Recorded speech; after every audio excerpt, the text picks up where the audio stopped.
आणि थापडथोपड सुद्धा दोन्ही गटाची त्या ठिकाणी झालेली आहे। की हे जे आहे आका विरुद्ध बबन गीते या ज्या दोन टोळ्या आहेत परळीमधल्या, जे एकमेकाला संपविण्याची भाषा वापरणारे आहेत, या दोन टोळ्यामध्ये वाद झाल्याचं मला त्या ठिकाणी कळालंय।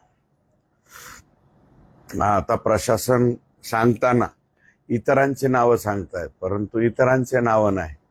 हे जो वाद झालेला आहे तो हा मुख्य दोन टोळ्यामध्ये, कारण ह्या दोन टोळ्याचं वैशिष्ट्य तुम्हाला माहिती आहे। एक जण चप्पल घालीत नव्हते आणि दुसरे जे आहेत टोळीचे मालक त्यांनी दाढी ठेवलेली आहे। यांना संपल्याशिवाय मला दाढी काढायची नाही आणि यांनी चप्पल घालायची नाही। या दोन टोळ्यामधला हा वाद झालेला आहे। ते काही मारामारी फार मोठी झालेली नाही, थापडथोपडीची झाली। नंतर काहीतरी कर्मचारी वगैरे गेले आणि पण धावाधावी मात्र सगळ्यांचीच एकमेकावरती झालती आणि थापडथोपड सुद्धा दोन्ही गटाची त्या ठिकाणी झालेली आहे।